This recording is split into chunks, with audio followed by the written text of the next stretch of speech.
Welcome to the Sullivan Street Podcast. I am Eric Vogelsang, and here with my co-host Chris Miggs. And Chris, another great guest, another Crows-affiliated music act, Fort Francis. And I know you're excited about David McMillin from Fort Francis. I know you're excited about it, Chris. Yeah, I'm excited. I've been a fan for it's over a decade now. I've been a fan of Fort Francis, going back to the Outlaw Roadshow days, and so we'll get into it. But David, welcome. Thank you for joining us. Hey, thank you for having me. I really like what you guys do, so I'm honored to be part of it. So, David, we usually ask all of our guests how did you first get exposed to the Crows? We know that you've met them. We know that you've toured with them.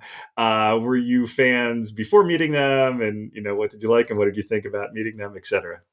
So I grew up in Southern Indiana.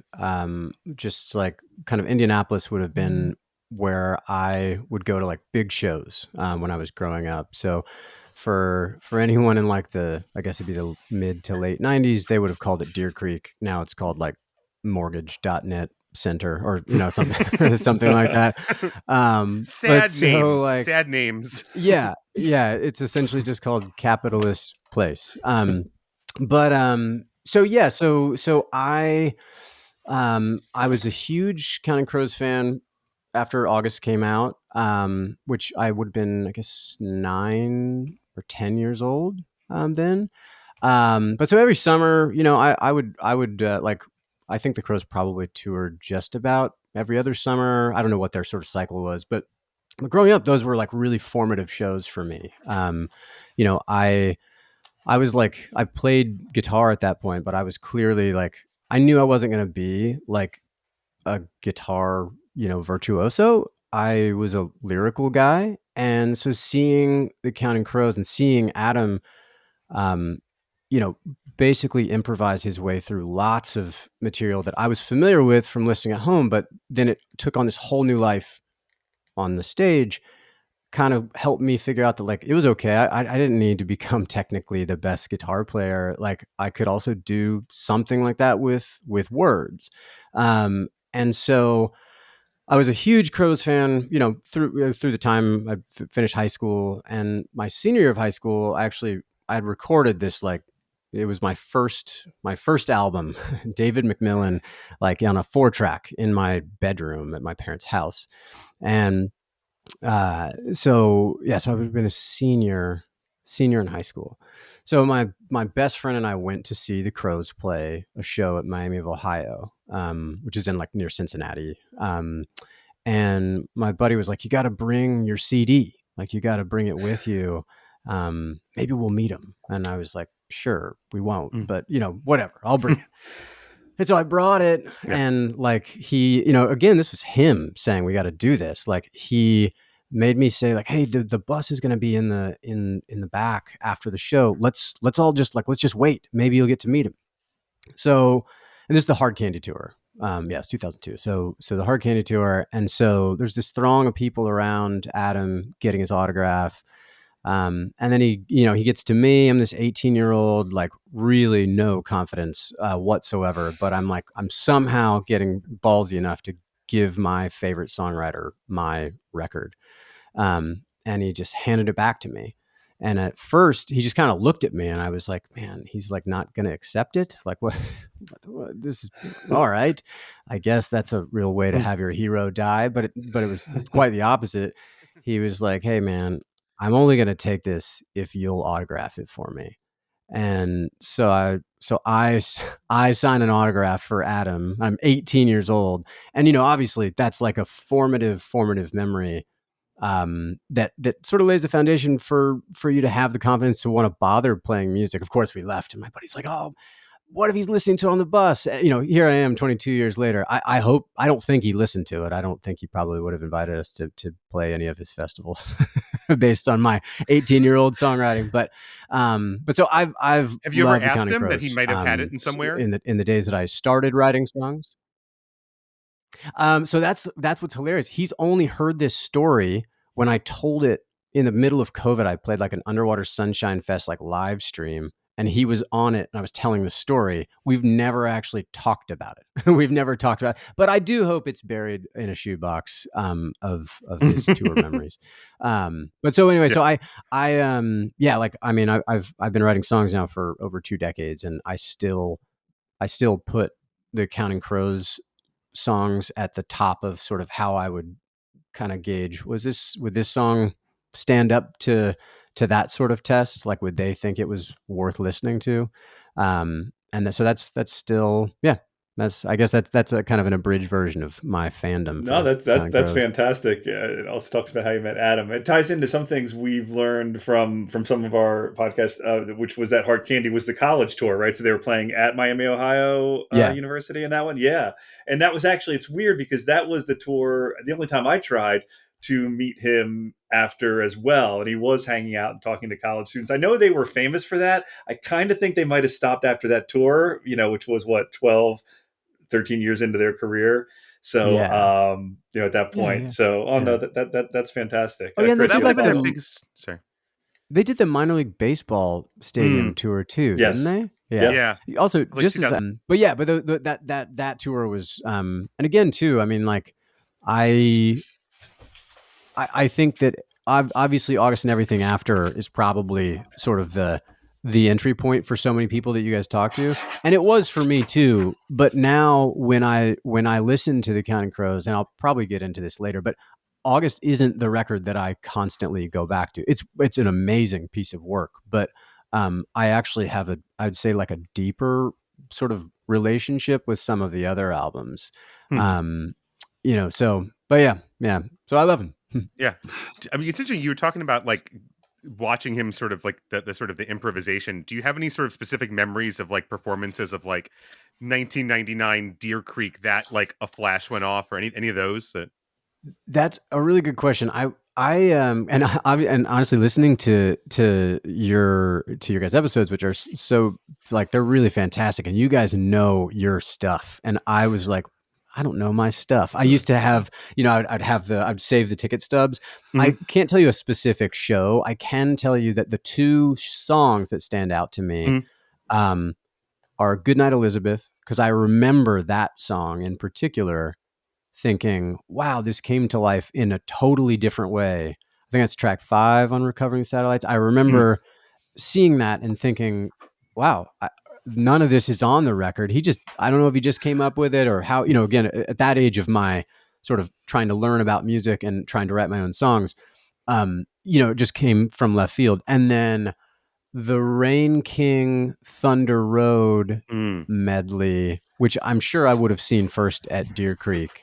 That one also stood out to me, and I'm ashamed to admit I probably actually didn't know Thunder Road at that point. And so I remember digging back. Do you remember, or is the site AnnaBegins.com? Is that still around? Like, I think that was the bootleg thing that I used. Like when I was like, if it's not still around, because I know I've gone to the archive.org Wayback Machine a couple of times when I've been like researching things, being like, I know this information was on that website. It's not around officially. Supposedly, Lisa, who created that website, works for them now, and some of their website stuff. Okay. At least she did at some point. We're trying to. One of our white whales is to interview her at some point if we can ever find her. I hope you do. I loved that site because I feel like that probably helped me know. Oh yeah, that's a Springsteen song. Those are the 2 songs that stuck out to me. Yeah, no, and but again, it was that time too, like 2000, early 2000s, where you could sort of find that stuff on the internet, but it was sort of it was a lot of work. There were like a couple of other sites out there where you could like pull. I'd be like, oh, they've got this one MP3 of one version of Rain King. That's great. I need that. It was that different. And again, to your point, like, had they done this, that site was great because it'd be like, have they done this before? Was this a thing he did just once? Because sometimes there's stuff he's done where it's like, that happened one time, never again. It's just a thing he made up. And other things like the Thunder Road thing, right? They did that, relatively frequently for a while. Yeah. But just who knew, right? If again, we didn't go into shows, we were like, I don't know if this is common or he just made this up, or I have no clue without having that knowledge, Yeah. And not only that, but I would, like you, I didn't realize it was Thunder Road until he said Thunder Road, and I did know that was a Bruce. But then when can you listen to it, right? If you didn't own that album and your friends didn't, I'm like, I kind of want, yeah, right now you could, right on the way out of the concert, you could play the Bruce original on YouTube, right? So, Yeah. Yeah, that's a good but I way to miss learn. those days of work, of having to work to find, like, to track Oh yeah, down, like, it was fun. yeah, those were special. Yeah. Yeah. It used to be Those were hard, fun. Yeah. different. And your relationship to stuff, like there's versions of Goodnight Elizabeth, for example, that I know I listened to a bunch because I only had so many of them, and I found one that I really liked, and I put it on like a loop, and now it's like, well, if I hear one, I can go hear another one, and another. You know what I mean? It's that our Yeah. relationship to those performances and those moments, I think, it's different now because of those things, and it's hard to explain how that might have shaped things, right? But like, I don't know. The things I Yeah. got into in that time, I think we're like around the same, like I said, I'm around the same age. Like the things I got into that time, I only had so much of it, and so it was very precious in a way that now, like, again, I listened last summer. It's like they put up every show on Nugs, right? It's like you can listen to every time they played round here. Like there's always a new version coming up. Yeah. It's different. Yeah. So Yeah. So we are going to get into your associations with the band after meeting them again and playing with them and being interviewed on the podcast, etc. But let's talk a little bit about your journey, your band. Why not, for those interested in and hopefully explore a little more about you after listening to the podcast. So Fort Francis is based now in Chicago. Had 3 original members, and now kind of a floating amount of 4 to 5, depending on what's going on. And so maybe just Chris, you might have a particular question, but well, first of all, I actually want to know how you came up with the name Fort Francis, which I guess I looked up, it's a town in Canada or something like that. Yeah. So Fort Francis, the band spun out, like, after that fateful day of handing off a CD to Adam, I did have a solo songwriter career for kind of like through college and right after college. And I toured with a lot of, like, I opened for a ton of different singer-songwriters like Shelby Lynn and Josh Ritter, Martin Sexton, kind of just a bunch of people I looked up to. And the guys that were that played with me, I would have a band sometimes. Aaron Kaiser played drums, Jeff Piper played bass. Those are the core founding members of Fort Francis. The name itself came from, in the days of just touring under my own name. Again, this would have been right after I graduated college, which was 2006. We were touring the U.S., making very little money and knowing knowing even more, knowing even less, less money and less knowledge. And so we had a show in Toronto, but I didn't know how to navigate the red tape of getting like any sort of proper documentation to go make like a few $100 in Canada. So we just thought, we'll just lie at the border and just say we're just going there for sightseeing. We're a band, but we're not actually playing. And that's a pretty easy, speaking of, if this had been 2000, would have taken a lot of work for that guy to figure out that we were actually going to play at the Drake in Toronto. But since it was 2007, it didn't take any work at all. And so we like got held up at the border in this sort of like the no man's land between the US and Canada. And the border patrol officer tells me, like, hey, it's a federal offense to lie to a Canadian border patrol officer. Like, do you know what the punishment is? And I'm like, I don't know. He's like, it could be $100,000. And like, I might've had $100, so the whole time I'm freaking out, but we eventually get let back. They just turn us around. So we spend the night in Port Huron, Michigan, in Michigan. Yeah. Port in the US. And I think it was that night we got really drunk at a bowling alley, but we looked at a map of Canada. Like, are we ever going to get in? Will we ever get to play there? And Fort Francis looked like the most appealing town. It's nothing. It's like a fishing town. They have a bass championship. And so then, like, maybe 2 years later, 3 years later, when it was time to like have a band name, Fort Francis just sort of felt like the right Cool. the right thing to call Yeah. it. I still have yet to go there. Sometimes we get tagged accidentally on like one of the social channels because we might have stolen the town's handle. So like I think the other day I got added as an admin to like a big country show in Fort Francis because I think they thought I was like the city official.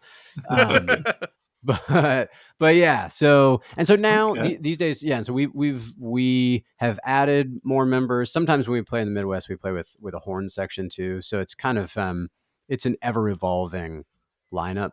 And the core is really Aaron. Excuse me, Aaron and me, because we Okay. both live here in Chicago still. Yeah. And Chris, correct me if I'm wrong, but they toured. You said the Outlaw Roadshow. They Outlaw toured with Roadshow. Crows. Well, no, there wasn't tour. They played the Outlaw the The actual festival. show, Right. right? The How many festival. times Yeah. have you guys played the I Outlaw know you- Roadshow Underwater Sunshine? Yeah. Yeah. So we've never toured with the Crows. Adam has invited us to play the Outlaw. So the Outlaw Roadshow, I think we played once, and then the Just the Underwater once. Sunshine might have been twice. They kind of run together of when there was a switch. I think we've played it 4 or 5 times. Certainly the one, because would you have been, Chris? Would you have come to the one in Austin in? I think it was 2012, maybe 13. No, I've been to the ones in New York. So like the first Okay. time I saw you guys, I'm positive you guys were like first. I think it was 2013. Yeah. I have a Okay. distinct Yeah. recollection of this because you guys played the Oh yeah, last song. there were two Outlaw Roadshows. There's Yeah. one in New York Yeah. too. Yeah, so 2 of those and maybe 3 of the Underwater Suns. Yeah. Sorry, go ahead. Which one did you see this? Oh yeah, but say 2013. I think you guys were first. Yeah. And I have this distinct recollection because you guys played an acoustic song to end the set, and I was like, these guys are great. And Aaron was playing maybe like a drum, but just like one sort of single drum, and that tiny Bowery about right. electric sledge, it was like slipping off, and I was in the front, I like caught the drum. Oh man, like, thank God. I think I remember that. That's why. Wow. Okay, cool. I really like the Bowery Electric too. The place is cool. Yeah, it's such a great room, and again, that was such a great. I think that was the same night where you guys, because in that sense, technically, because I think that night the Crows played an acoustic set. Like you guys Yes. went on at like 6 p.m. and they went on at like 2 a.m. Yes. Yeah, that's like right. deep into that the was- night. Like and I remember that because there's a Facebook. Facebook is the worst. I think we all agree. Facebook's kind of Yes, the worst. it is. But it does help me with memories because every year on the date of that, it pops up this thing where I quoted something Adam said sort of off the top, but at like 3 a.m. during Goodnight Elizabeth, just like delirious, was like one of the because it was literally like the middle of the night when they're playing this show, and I'm sure you stayed. It was amazing. It was incredible. Oh man, it was incredible. Yeah. Um, Yeah. So the I do remember too the first Outlaw Roadshow we played. It was in Austin. It was Okay. like around the South by Southwest thing because I remember at that time, like most bands, and certainly in that sort of world in 2011, 2012, people still thought that like South by Southwest could like make their career. And I was Right. definitely thought that.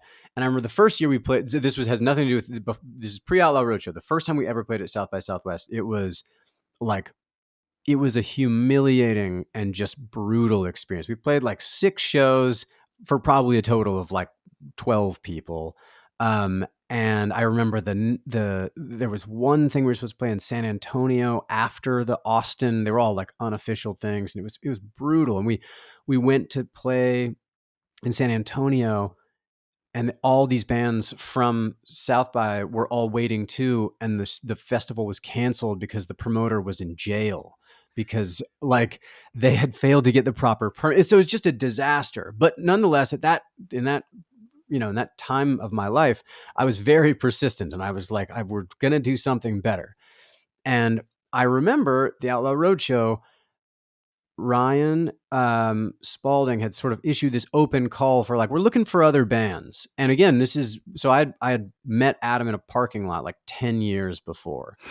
and I was like, we like this band, our band is worth doing so. I was just blindly persistent. And I submitted, and I remember getting the email that was like, hey, we really think you guys are great. Do you want to play at the Outlaw Roadshow. And I remember my only sort of memory of Austin was just this humiliating, just brutal experience. And then to follow it up with that sort of like, hey, your songwriting idol listened to your stuff and thinks that you should come play at his festival. And it was just such like there are moments of elation, certainly for any band, not just an independent band, but that is one that really is seared into my memory. And so we flew down, and I remember we played fairly early in that night too, but I remember like what a weird thing to look out and be playing my songs. And Adam had his dreads at the time, and he was standing in the front, just bobbing along. And it was just one of those moments where you thought to yourself, well, maybe I should keep at this. So the email comes from probably someone in his group, right? Yeah, like, it wouldn't have been. When did you actually have a conversation with Adam, or even just say hi to him? Was it after your set? It would have been after. I think I don't think I said hi to him before because I was just so nervous. I don't think I said I would, and so I talked to him afterwards, and then I realized like there's no real need to be nervous. This guy's just really nice and loves being able to put on music that he thinks is that someone else should listen to too. Yeah. So Chris, the first one that you caught a drum at was Outlaw Roadshow New York, and then the others have been Underwater Sunshine. And yeah, so they've changed names and they've changed location and they've changed, but like the thing that is just common across all of them is that just we all leave with this kind of like really overwhelmingly satisfied feeling of thinking like, man, that was, that's a good reminder of why you have a band to begin with. Yeah. It feels like it's a good crowd. You know what I mean? So something about what the sort of thing they brought, that generally people are there because they like music and they're here to hear new bands. And if they haven't heard it before, that does not prejudice them. They just want to hear good music. And it's one of the things I was always like, try to go. And I've certainly seen you guys more than once there. I know at least at Rockwood, at least once. I have a recollection, maybe might have been post-pandemic. The Rockwood one, or at least the most recent one we played, was the first. Like the pandemic really took the momentum out of loads of bands, and that one was that was the first thing we played after not playing. Excuse me, because we knew it would be something that would I guess boost our spirits. I don't know what the most recent is. I was looking up some stuff. Again, I haven't seen them now. I've talked about it on the podcast. Next year, time and money permitting, I'm going to try to go for the first time ever. I'm obviously across country now, but I do want to go once, and the timing seems right. And we talked to James Campion on the podcast, who does a lot of the organization now. Yeah. So I did know when researching about today that you were, and this ties into Underwater Sunshine Fest. I don't know if it's the most recent. No, you said post-pandemic. So, but in 2019, I know you played, because not only did I see that, but I guess that was also the year that James and Adam interviewed you on their podcast. Yes. Or at least featured you. It is episode, for those that want to go back and listen to that, it's episode 62 of the Underwater Sunshine podcast. I forget what the name of the episode is, but yeah. So. Yeah, that was a fun one. Adam like really schooled me on his knowledge of Lithuanian Olympic basketball, because our band has like a weird one-hit wonder status in Lithuania. Like we covered Will Smith and DJ Jazzy Jeff's "Summertime," and it's like it was a big song in Lithuania. Oh, that was on my list. Believe me, we weren't going to let you end the podcast without it. I don't know if you wanted to get into it now, but whatever. But Adam knew like all this like he was just an encyclopedia of knowledge about like the Lithuanian basketball team because they'd just gotten out of the USSR, and I think Jerry Garcia helped donate to sponsor their uniforms, like the grateful, because they were wearing tie-dyes, because the Dead had a charitable foundation they gave to lots and lots of stuff, but that was one of the things they donated to the Lithuanian Olympic basketball team. And there were Lithuanians just wearing tie-dyes in the 1992 Olympics, and that's of the many fun side Grateful Dead stories there are, that is one of the weirdest, I think. Oh So- yeah, it's great. So is that, I should know this, Chris, and well, and you also, Daniel. That so when he talks about the garden session, that means playing at Adam's house. Is that what that is? When they call Yeah. it, because so for that episode, I'll just say it now. It's called Scout's Honor because they talk about there's a band called Scout, I guess, and they first talk about that in the episode Garden Session, right? And that's one of the bands we discovered playing in the garden. Blah blah blah. Then it goes plus we play the Garden Session and our interview with Fort Francis. So that's May 19th. May 10th, 2019. What was that like playing at Adam's place? Oh yeah, like, I mean, it's on. You would go being, again, knowing my respect for the band and him as a songwriter, you'd go with a lot of nerve. It's like the coolest hang anyone's ever had. It's just, he turns his whole sort of loft space into a recording session, and everyone just drinks beer and hangs out. And Chris, that's the musician cool kids club.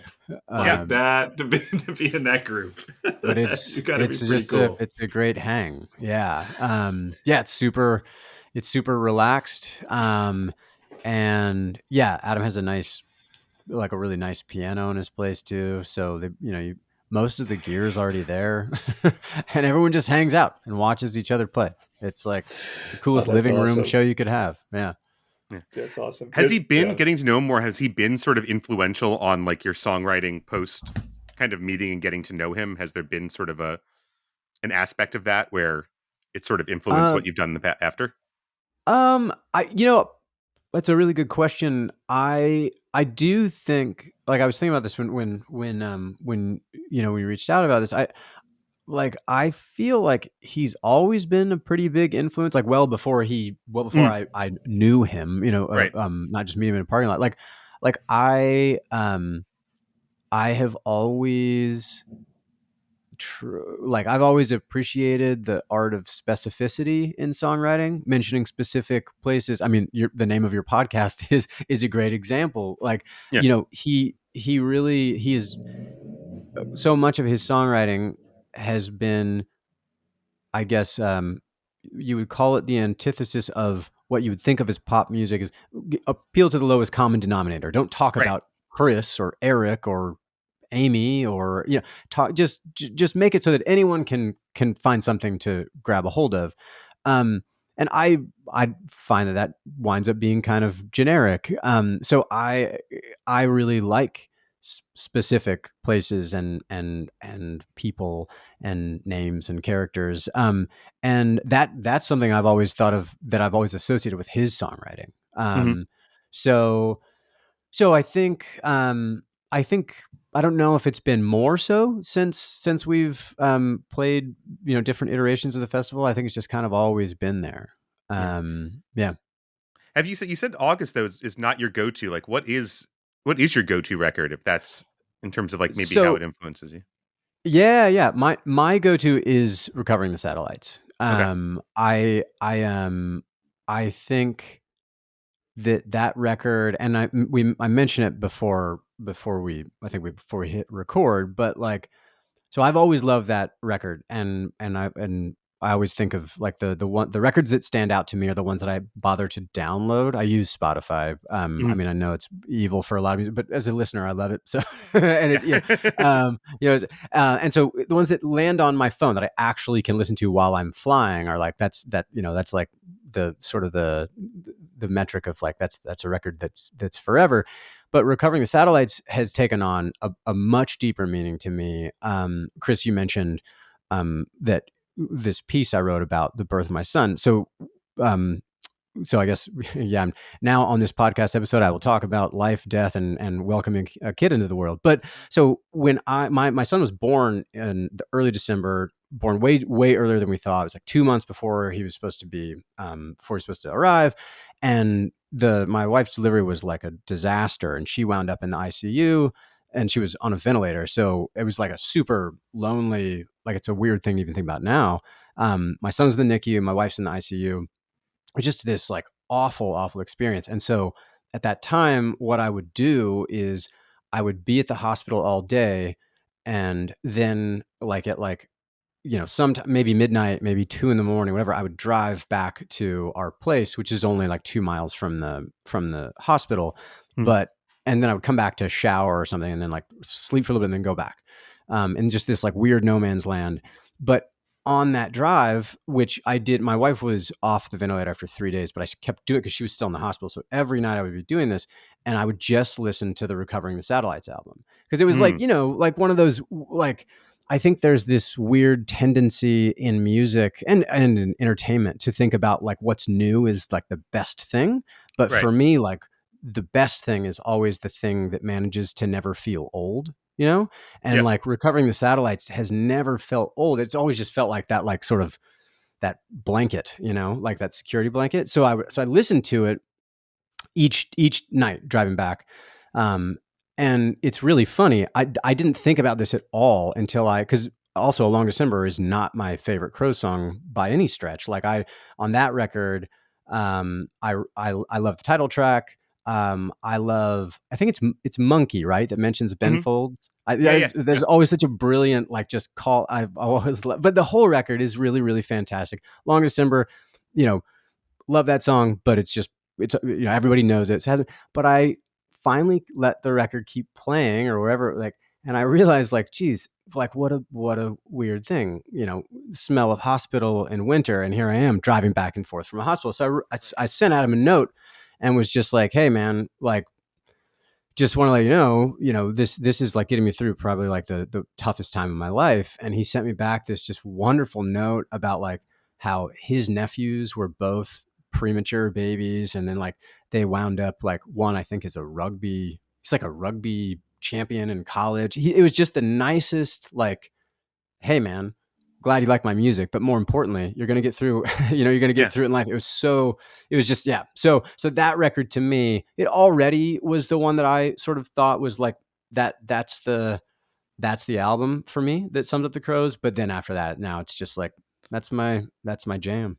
Yeah, I think that album, it's interesting because it's so specific to him. But when we done like rankings of the records, we're not getting to Hard Candy next, but when we think about like Recovering the Satellites a lot, like it's really a record just about feeling disconnected from yourself, and it kind of works on any level if you're feeling that, right? And so that sort of Yeah. experience, you're feeling very sort of out of body and sort of, I would imagine, I've had similar experiences, so I would hopefully not projecting too much there, but like, No, and so no, yeah, I man. can see how that record would just be like, have you seen me lately? It's like, I have no idea where I am or who I am or what. Have you seen, and again, it's been happening in December, and Long December is of course the perfect when you're, I don't know, when you're Yeah. dealing with difficult stuff. That, I don't know, that song is just still perfect after all these years. Yeah. And then Um, the other thing yeah. too about like that, it's less about like the whole record, but Walkaways is the last track, right? That's, Yep. yeah. I was like that song also, as a songwriter, I always loved, because like, obviously Adam he can write like a radio hit, like he writes hits.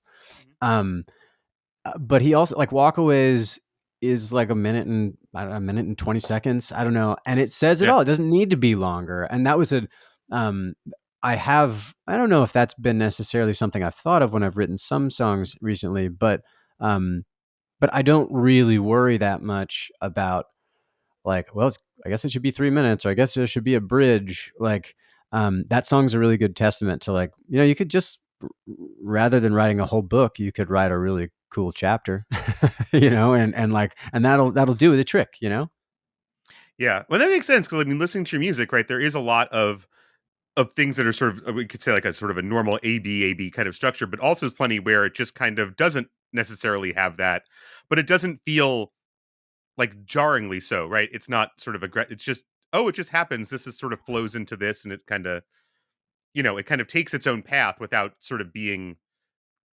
dramatically different, right? It doesn't feel, it still feels of a piece with everything else, which I guess would be the same for Walkaways. Yeah, yeah, yeah. I'm so wait, and you guys are doing Hard Candy next? That's your next Hard sort of Candy like is deep next. dive? So yeah, Cool. which is it's interesting talking about like the pop thing because I and obviously we'll get into it in great detail, but like that's such a weird, like it's a very poppy record. Oh shoot. So I think it's interesting because you talked about sort of that the sort of odd pop of the Crows, and I think Hard Candy, it's like listening to it again, it's a pop record, but it's such a weird pop record. Yeah, Right? Just the yeah, themes yeah. of it Well, and the way, I and I think that's appreciate that, in a and yeah, lot of ways, I and think that's also kind too, of what like, you guys I mean, carry into your I'm music, is very that it's guilty of this. I a don't lot of the even Fort like. Francis I records mean, are poppy in pop a certain music sense, by but definition is they awesome take on because it interesting is themes, they popular go a and lot of it's places, and they're accessible. So not not in sort any of pop in that bad, very broad sense. It's just I'm using like, a that's why sonic I like palette that Michael is, Jackson and lots of poppy pop while music. still But addressing these, I guess I and just even like again, with the Crows, I poppy in just the think of more, it in the as like very they've broad managed to use of make that really word, not popular, like you're trying to write a accessible Taylor Swift song, but like, songwriting. Even though sometimes it seems like the story might only apply to the songwriter. Does that make, to Adam, it's Yep. about a specific person, but obviously that's what people want. They want to feel like they can get inside the song, and it's also for them, like, but, And I think it's, you make a good point. And I think sometimes it's because, like, even though, I don't know if he talks about Anna Begins in a way, talks about Anna. Well, maybe I didn't date an Anna, but when I think of the girl that got away because it was a summer fling, Mhm. I am thinking about someone in particular, not just some absolutely. generic notion. So I think Yeah. that's what he does. That's great as well. That's why people resonate, or why it resonates. Yeah. Yeah. And then you think like, oh, I wish that one that got away would have had a better name for songwriting. Maybe I would have written a song too about it. Yeah. But it was 3 syllables or whatever. Yeah, exactly. Yeah. Yeah. Have you ever met the other band members, just out of curiosity? I've met Emmy, who's awesome. This And continues the theme, by the way, that every person we've interviewed, they're like, I'm friends with Emmy, I love Emmy, I met Emmy, I'm having dinner yeah. tonight with Emmy. So okay, Yeah. yep. And who else was on the stage at the 2013 right. one, Chris? Because I would have met The them Allman briefly, Brothers but already wrote was it one named it wasn't Jessica. Dave. Okay. All Um, right, cool. So then briefly, but Emmy's the only one I've ever really had a chat with. Like a longer conversation. Okay. Cool. Did you have any, hey Chris, did you have any other questions? I know, near the end, I definitely want to talk about some of his, Fort Francis's music a little bit more, but. Oh, it's cool. We can totally geek out on this. Like it's all good. Yeah. I think it would have been Dan Oh, and well, yeah, that Charlie. definitely were, well, because when I was going to talk Yeah. about and he'll get into that, but when I was going to talk about some of his, right, the songs that are popular on his YouTube channel and things like that, of course, the one that stands out is the one with Well, multi-million listens, which would be a Well, I would say, again, and to that point, maybe you should. cover of Fresh Prince's Yeah. "Summertime," yeah. and right, I I feel don't like know you what you should call it, the tell hipster the version of it, Lithuania. or The the Lithuania story is incredible. Yeah, If anyone no, it's hasn't great, heard this, and it got picked up. And I actually relate to this in a couple ways. One of them is that once I basically spent a summer in Poland, and I know it's not Poland, you're talking about Lithuania, but they do have. I think this can happen when you have more of a homogenous culture, I guess, right? Yeah. That there tends to be something like this becomes popular of the summer, and literally the whole country gets into it. Like there's still more of like uniformity there, I guess I want to say, because they're similar background, culture, history. So that became the summer anthem of 2012, I think it was, right?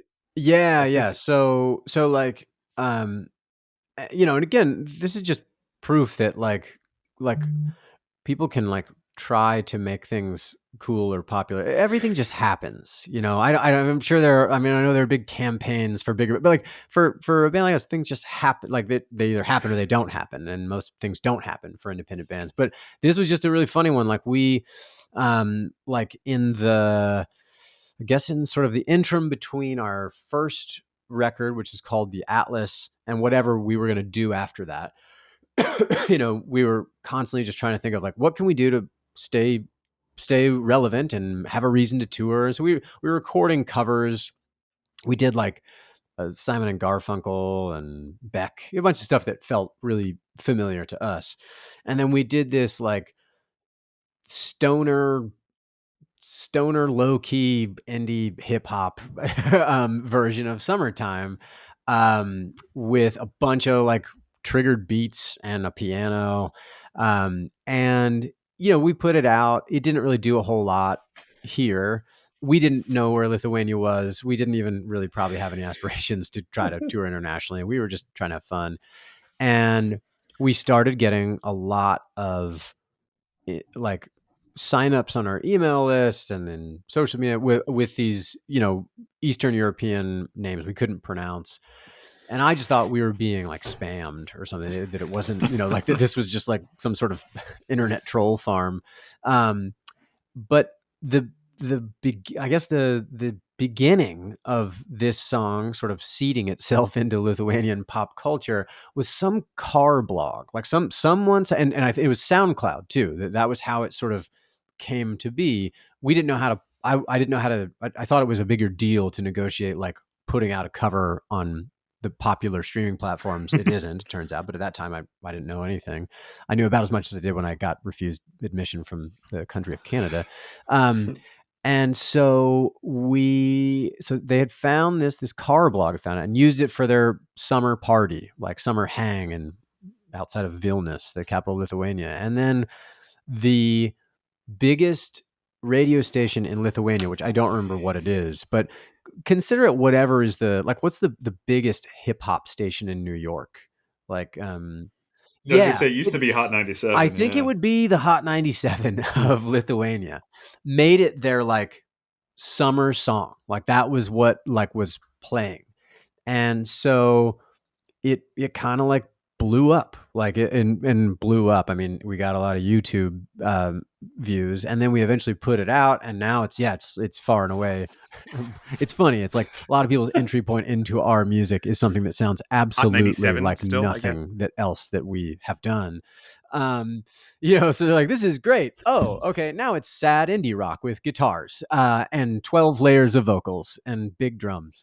But we did wind up like in 2015 and we had, people had reached out to say, hey, we want to bring you to Lithuania. And I was all for it, but nothing seemed to come together. And it was just like, this isn't going to happen. But this guy, Victor, who ran this festival called Loftus, which is like I think it still happens. Actually, yeah. It's funny. I have it here. I keep this is it. So we played it. We headlined it. I was really nervous because I was like, what else are we going to play for the other 45 minutes of this set other than Summertime? They liked it. Someone threw a beer can at me, but otherwise when it got to Summertime, it was nuts. I felt like a real star. And yeah, we did like the equivalent of Good Morning America in Lithuania. It's called Labas Rytas. Oh, yeah. I think that's Good Morning. And so and now it's funny. I mean, it's still like every summer it's kind of one of those nostalgic things. It does still it gets spins. Like we have this, you can tell particularly in your Apple, like as an artist, you can see like how many spins you're getting, how many Shazams are you getting. So if it's playing in the sort of the cultural space, you see it. And that one in the summer, it's just like we're always in the, like, they have charts like top 50 Shazams, and then as really summer starts to peak, we're like, oh cool, we're in the top 20 of the Shazams in Vilnius, Lithuania. So somewhere someone is listening to me sing about playing basketball and wearing sneakers.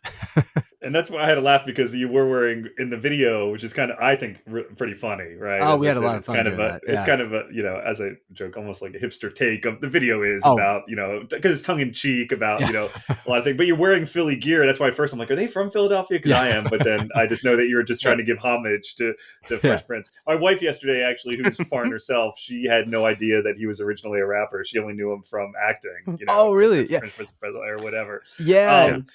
But the world is just such a weird, there's no rhyme and real reason. two other. Yeah.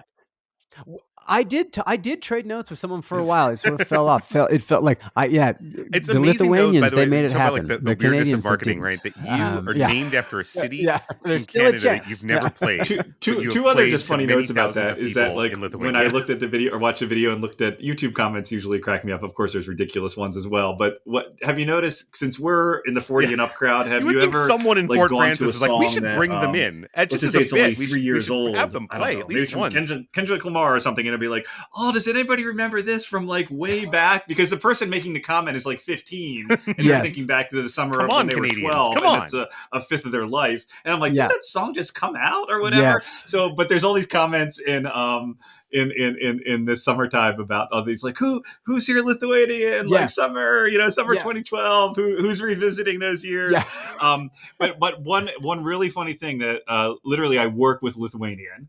Oh, and nice. I did, but she's been in the U.S. I want to say close to 20 years, maybe 15. But she did not know the song. But I sent her the articles yesterday, and she did say that.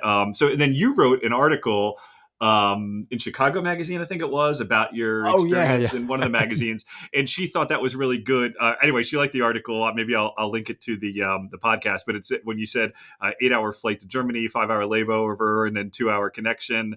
We arrived in Vilnius, and we realized our like status of being popular was indeed real. Yeah. And she said she really related to that. She could feel it viscerally, and then she did say she knows. I don't know if knows personally or just knows of the Victor that you were talking about. Oh, it'd be amazing if she knows him like that. And then says he was in this band called Scamp. Oh, yeah, and they did, and they made a big hit called Summertime. Oh, which seriously? was a cover, and that was also a cover. So I'll send you the information about it. Yeah, send that to me. So they sent. So they also did a hip hop cover, but the original version was, an older, like from the 30s or something. But I'll send that to you. So there's another summertime connection I thought you might want to know. Tell your coworker too. That that one might be. Yeah. It might be. I'll look at it offline. But and then she wrote, I guess we just love summertime in Lithuania, which makes sense given their harsh winters. So I get that. It's a beautiful country. Super cool country. Did you, Chris? I was going to mention some of their other songs real quick if you didn't have any. Just things to check out, because again, this is someone who I've never seen you live, had no experience, just watched some of the videos. No. There was the song like "Summertime Habits, and the Living is Easy" it just kind of Habits? thing. Is that the name of the song? Habits. That again, I am not a real music guy. I'm a Counting Crows guy that knows some. I've gone through spurts of music, but it did remind me of the Dolls a little bit. Nice. I don't know if you know them. I love that band. They just lost the Griffin, the drummer, lost his house in the fires. I didn't know that. Okay. That band is fantastic. We're talking about Dawes, right? Yeah. They. I was going to say Adam's actually the one that got me on. He mentioned him on something, and then I looked into them. Yeah, so. They're like a band that I constantly go back to too. I saw them in Chicago just like 2 or 3 months ago. That band is phenomenal. Yeah. Yeah, and I even felt, I don't know, I'm probably pushing it, but that band, Chris, the other band that Adam likes, was it Foreign Fields, right? Because there's Field Report and Foreign Fields, and I almost felt a little Foreign Fields a little bit in the Habit song. Oh, cool. So then there was Fits and Starts, which I thought was Bruce Springsteen. That's what I put, at least in my opinion. That's funny. Yeah, we recorded that one with very much an inspiration was. You remember that song "Devils and Dust"? The Springsteen one, that would have been like that wasn't like a big one. I loved that song. It was, and I think Field Report and Foreign Fields, the other one, which we recorded. So, so I guess we nailed it. We nailed it. Okay, so that is Bruce. Yeah. See, that's how I felt listening to that. You have I won't say too much, but there's kind of a funny, tongue-in-cheek Christmas song on there about embarrassing uncles at Christmas time. So I invite you to see that. That's kind of fun. Yeah. And then you were talking about COVID. And just to reference something you actually said before, you were. And both of you, as Chris is a big live music guy, talking about, things haven't completely recovered from COVID. Maybe they never will. And there's a neat song that seems to be somewhat a tribute. And think about that, right? It's called "These Lights Will Shine Back On," right? Yeah.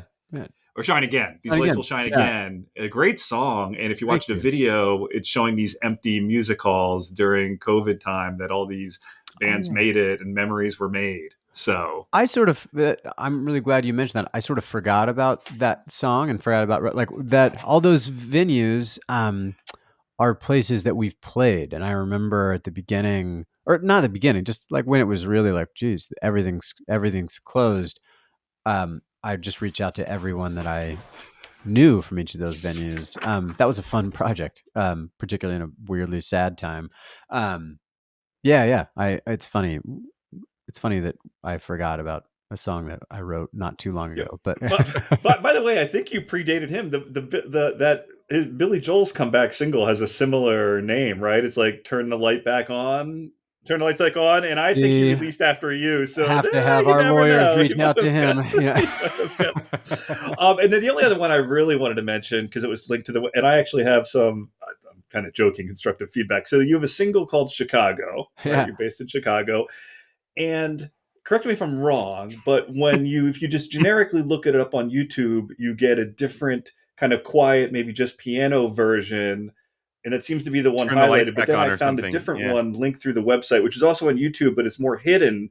And the one on the second one I'm talking about has like a thumbnail of somebody like about to shovel snow or something like that, and it's more going on in it, like more production and more thoughts. Do you know what I'm I'm getting at? trying. I don't know the just piano version. Did I? Oh, Or okay. well, Or oh maybe a maybe. quiet. Oh, you know what? I might have recorded that just a piano version for someone's podcast. Is it Okay. Is it me playing the piano? I think That so. might be it. I'll Yeah, talk to. the one with the cover art. That's me with our dog in the snow.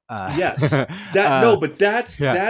that's I think people are watching the other one instead. I don't know which one's the official Oh well, the other single. one, if it's just the piano, is really boring, and we should tell the internet they're Yes, doing and it that's what I'm wrong. saying. I think people are watching that, and they um, right if they're googling Chicago and Fort okay, Francis, they're getting the piano. So take a look to check on that I because the will. one Yeah. with the snow didn't have that many views, and it has all this, like you said, it has a lot going on and extra production. Oh yeah. I I love that one. I That's think actually on the new record. We put out the single, but it's on the new oh, it's record. going to be on because I got to Yeah. be honest. I think that you got to somehow you talk about trying to get viral or something, and I know that some might call it like trying to be a trick or something, but you got to get some people in Chicago to play that. I thought it was a great anthem.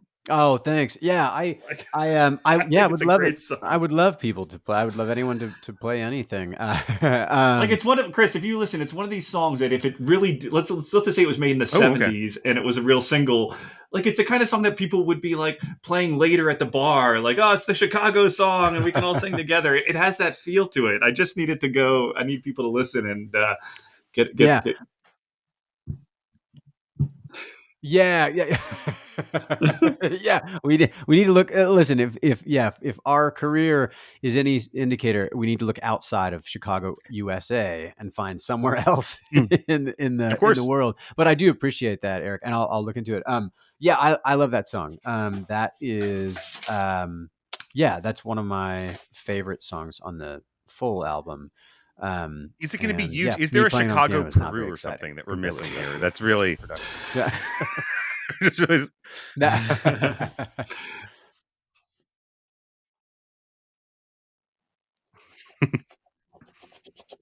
Oh, thanks.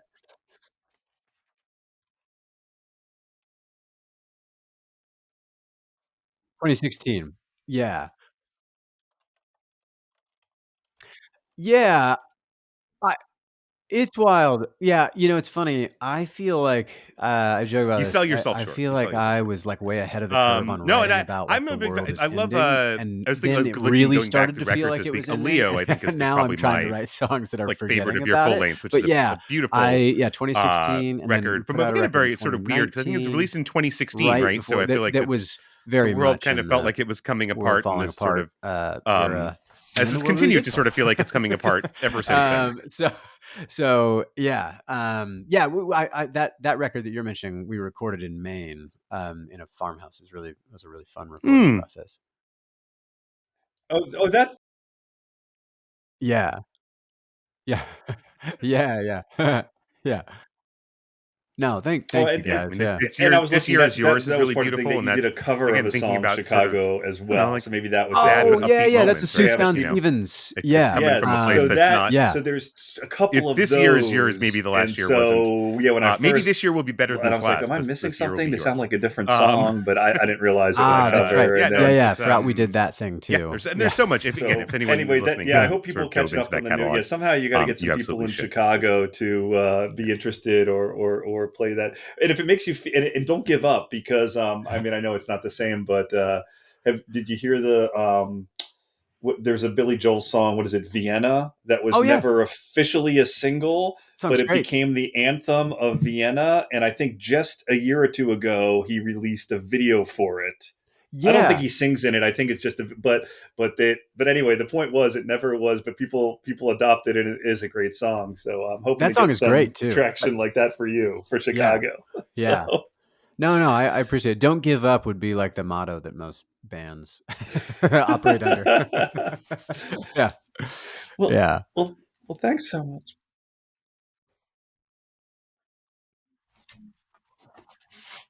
Oh man, I mean, in terms of the Counting Crows, I think about, you know, Yeah. I think about, so you guys are doing Hard Candy next. And when you guys talk with Chris Porterfield, I think it was episode 17. Um, I love that he Any other talked thoughts? I about mean, the we talked Across a the bit about Wire your sort of like journey in double album, music. which I Any think other thoughts again on the also, Crows and music or things he you want said to it sort of really well. share? Like that was a great reminder that you can reinterpret your own songs. I feel like, just like historically listening to the way that they reinvent things, it is a reminder that like a song Mhm. is never really done. I mean, it exists in its different moments and different Mhm. mediums how it's recorded. Um but I yeah I am so I feel like you mentioned like, oh, have you changed, has your songwriting changed because of spending more time and being, feeling I guess the good vibe of getting invited to your idols sort of festival? Um, I think it just always, I'm constantly going back and listening and learning more lessons. So, um, yeah, I haven't seen them in a long time. I think the last one was maybe in Ravinia here in Chicago, which is kind of a weird place where like you only see it if you guys ever been there. I actually worked there No. for a summer, like when I was like 19. It's a weird. It was like my summer job. The If you sit in the pavilion, you are in what feels like a regular music venue, but the vast majority of the crowd is just sitting on a lawn, like kind of doing like drinking wine and eating out of picnic baskets. It is not a rock and roll vibe. So it wasn't my most fun show I've seen them. So I'm sure I'll see them this summer. I'm assuming they'll tour. I've When's heard the last? about Did you guys it. see them this summer? Oh, Oh, awesome. Yeah. Well, now Yeah. that I'm on this podcast, I feel I have to see them once a year. Right now, Yeah. now it's very serious homework. It's moved from that's the year before, right? The year before, I saw them twice. Yeah, gotcha. but because I also went at one point like a decade without seeing them or something like that. But now, to be the experts we are, now it's not just a hobby anymore, right? It's a job. I did. I saw them in Central Park last summer. They played Central Park, which is a great spot to see them play. Um, Yeah. you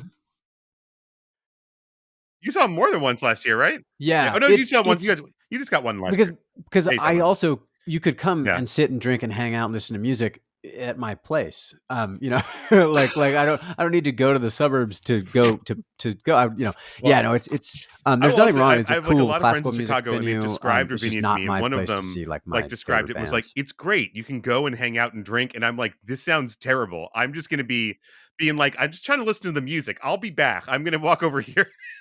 Yeah. This does not sound like my vibe.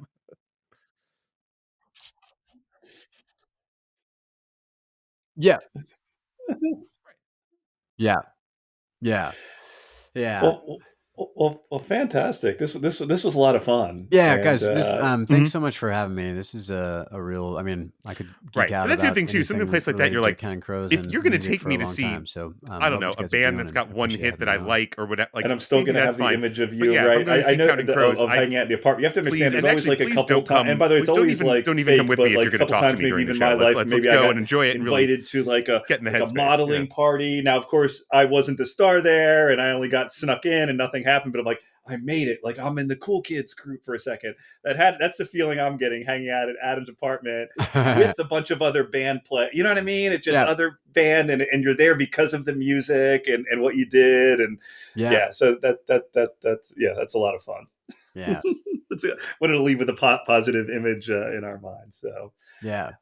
yeah, thanks. And as you said, we're kind of documenting some of the right, people, maybe fans of the podcast, think about, oh, their music affected me, and thought Yeah. about my relationships, but also Adam in particular, and we've said this a lot of times, I mean, almost like uniquely so, about, and Emmy, Adam and Emmy together, like invested in other people, the next generation of music, like either putting a spotlight on them or helping them grow, or just like for the love of the music. It wasn't just about them. Yeah. So Yeah, it really it shows just how much it pays when someone cares, you know? yes. It really is. I mean, I would sum it up in that, at least for our band. It really independent bands are always, they're a bit malnourished on morale. We need someone to say that it matters, and that makes a difference when it's someone you look up to.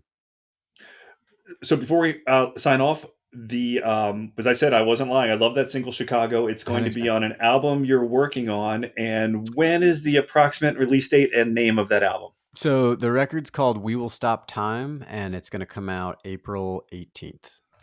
Okay, great. Yeah. Cool. And that's all right. I'm holding So myself to that. So now, yeah. So now, yeah. But it's we sent it off for pressing and everything. So yeah. So it's that's the date. all right, thanks, Chris, for setting up. Yep. Yeah. An extra couple of, yeah. Yeah. Thanks, Chris, for setting this up, and thanks for joining us on the podcast. Our friends at Fort Francis, and yeah, and the people out there listening, we'll catch you next time. Thank you. Oh, pressing. So there will be vinyl. Always good. You go listen on Spotify. We'll, as fans, we will buy the vinyl. We will, and then also listen on Spotify to give an extra, quarter of a cent every time we listen. You know,